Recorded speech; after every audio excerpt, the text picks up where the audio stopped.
What is up, gamers? Welcome back to another episode of Get Game Smart. Steve here, and today we're going to be taking a look at another Teamfight Tactics composition. This time it is the Kayle Knight composition that is the current #1 ranked comp in terms of win rate and top 4 percentage. If you've been enjoying these videos, please remember to like and subscribe. With that said, let's get into it. Before we talk about the composition, let's talk about Kayle. So Kayle's passive is basically a stacking buff that increases in power every 5 seconds. And after the 4th stack, Kayle attacks cause swords to rain down all around her target, dealing increased magic damage. So this essentially turns Kayle into a ticking time bomb. And with that in mind, it makes a lot of sense that the type of composition we'd want to run around a Kayle would be a stall comp, or one that looks to extend the fight and kind of soak up as much damage as possible to allow the Kayle to come online.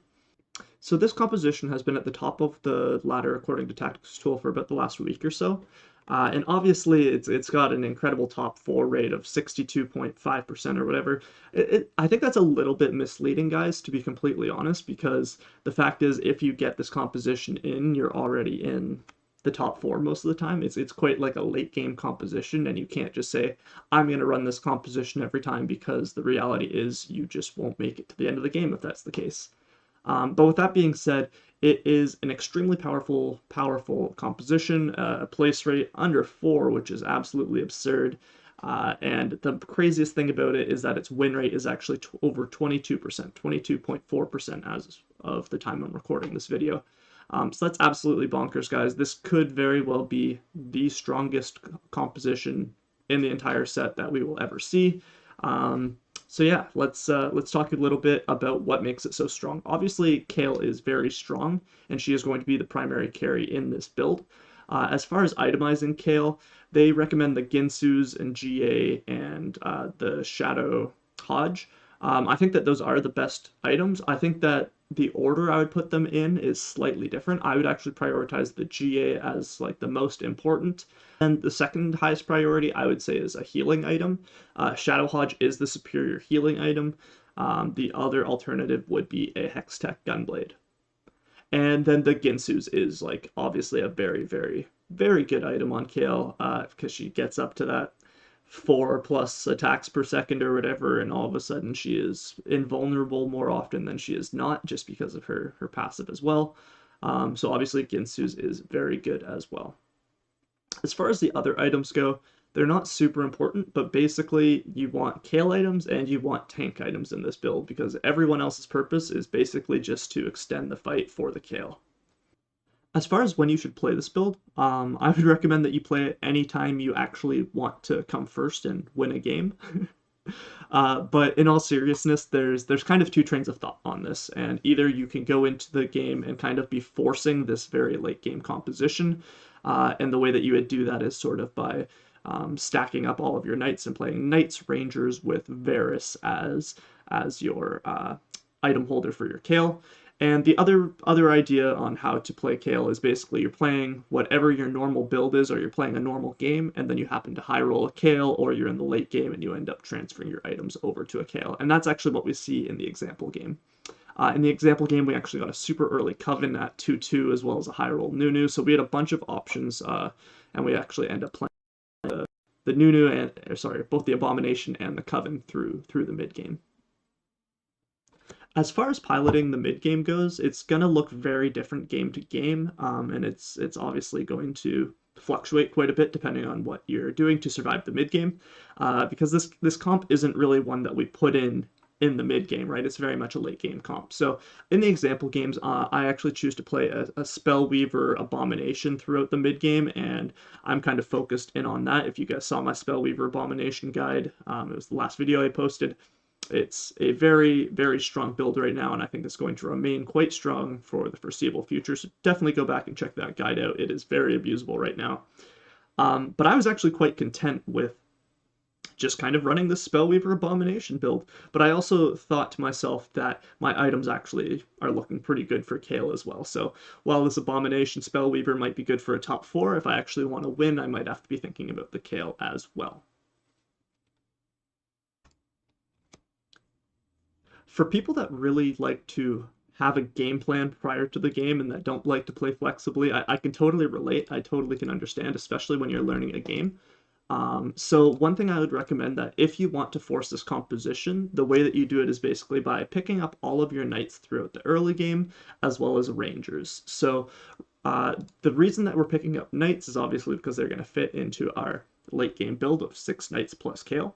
But the reason we're picking up rangers is because rangers are basically filling the same role that Kayle plays of a sustained damage per second carry that just needs time to basically get the job done.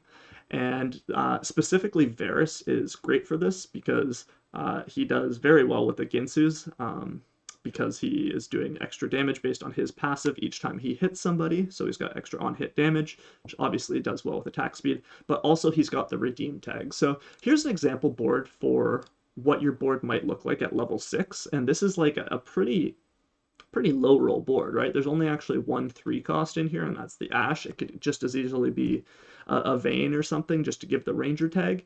And it's a solid board that is, I'm not saying that this board is going to win streak you, but it might let you survive until you can get to the next iteration at this board.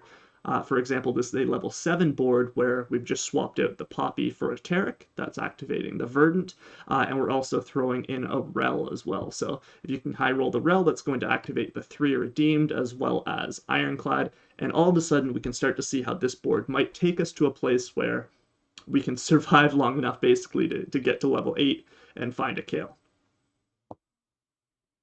As far as playing the late game goes, it's more or less just surviving until you're actually able to roll for a Kayle. So here we are back in our Spellweaver Abomination game. I have slammed down a bunch of Vel'Koz items now, and I actually probably would have been better slamming down the Shojins right when I had the opportunity to. But such is life, live and learn. You greed for Kayle items, you bleed for Kayle items. You know what I mean, guys?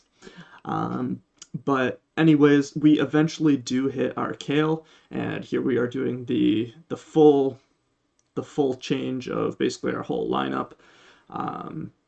If you don't like transitioning and doing these types of things, then definitely feel free to force this build with the Knight Ranger boards that I was discussing earlier. But honestly, I think that it's very, very easy if you're doing that to end up going out, because we have just hit our first Kayle and now we've hit a second Kayle as well. But this is round 6-1, guys. So if you're forcing the build, there's a very good chance that you are actually going to go out like the bottom half of this lobby has before you find your first Kayle. And that's just a risk that you have to take if you're playing this build. That is more of a first or 8th mindset, and one that I don't typically like to play by. I prefer to play the boards that will more consistently secure me a top 4, and so basically I play games that are going to get me the top 4. So I prefer to do things, for example, like play the Abomination Spellweaver and transition into the Kayle when I actually hit the Kayle, rather than being completely reliant on hitting the Kayle to begin with. As far as positioning goes, there's really not too much to say other than the fact that you want to corner your Kayle and you basically just surround them with all of your knights. So you usually try and spread them out so that between your Taric and your Kayle, they'll all get Verdant, but that's really the biggest consideration. And the reason that you do this is basically to prevent any chance of a Diana pulling Kayle out of the corner, or like an assassin being able to get to Kayle. And the only other like real consideration there would be is if there's a number of Thresh players in the lobby, for example.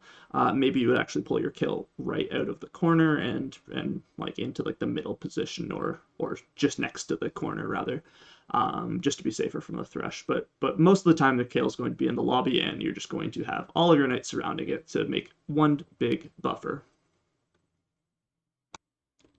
And that is it for today's video, gamers. I hope you learned something. If you enjoyed today's video, please remember to hit the like button, and if you're new here, please subscribe as well so that you're always up to date. Cheers!